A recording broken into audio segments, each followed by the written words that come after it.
I woke up like this.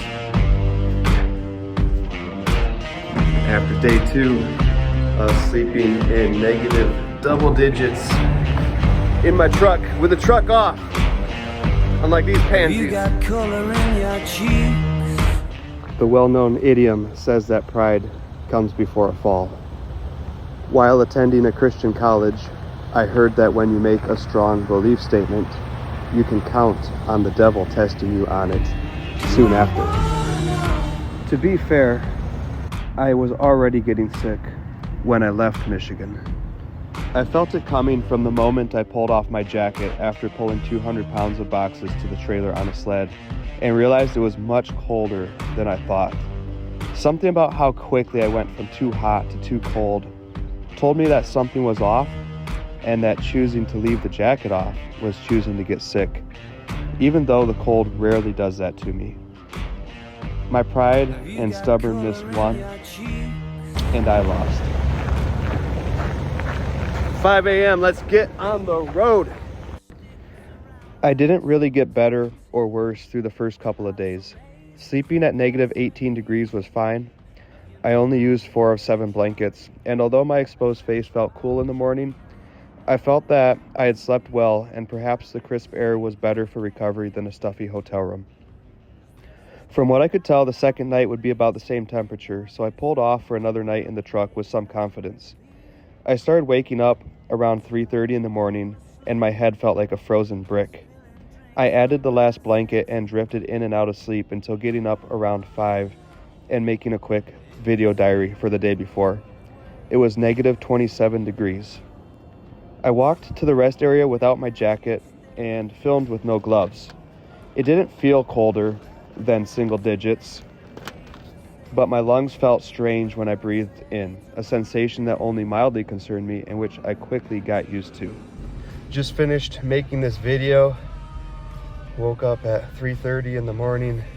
It's not 7:51, it's 5:51 current time, local time, mountain time. I'm grateful for, at the end of the day, you gotta be grateful to be alive. Grateful for the chance to be alive, to do something, and if it's not 100% what you want to do, you gotta, start aiming towards that. But at the same time, I'm lucky to be here at all. It's gonna be a long day. I'm here for it. The tiredness hit soon after I got on the road, and although it got worse or better throughout the day, it never went away. As I pushed on through South Dakota, across the northeast corner of Wyoming, and onto I-90 in Montana, my mind began to stumble upon memories like a peasant laborer stumbling upon the ruins of some glorious ancient civilization. In stark contrast to pushing across a bleak, frozen Montana, feeling mostly dead inside, I was 21, just married, driving a 92 Corolla wagon along a parallel route, Highway 2 just to the north, as spring slipped towards summer. The surreal green hills were like a Dr. Seuss book come to life. Every campsite a wonderful, beautiful surprise that caught us off guard in the best possible way. Most of all, everything was fresh and brand new and amazing. An endless, unknown world to be explored with no timeline except the one we created as we went. Ironically, the contrasting misery of my current drive gave my mind the same freedom to wander across memories that my being once had to wander across the United States and world. My wife and I divorced at around 25 or 26, victims of our own uncertainties, self-doubts, and failure to embrace what we had chosen. 2 years later, I found myself on a tiny Caribbean island, a speck in a vast ocean that had taken hours to reach, despite traveling on a very fast boat from Cartagena. I am on a trip with the beautiful Venezuelan woman who has gradually, yet genuinely, become my best friend. We learned that there is a tour of the bioluminescent waters that night, and we decide to go. We are the only ones who do. A tiny boat takes us through a maze of lagoons under a black, star-filled sky. I lose track of the many turns and all sense of where we are or how far we've gone. We have left a speck of land that most of the world does not know about to travel to a speck of ocean that most on the speck of land do not know about. The boat finally slows, seemingly at random. We get in the water. This moment is too big, too eternal to add or subtract from. I want only to exist. not to define.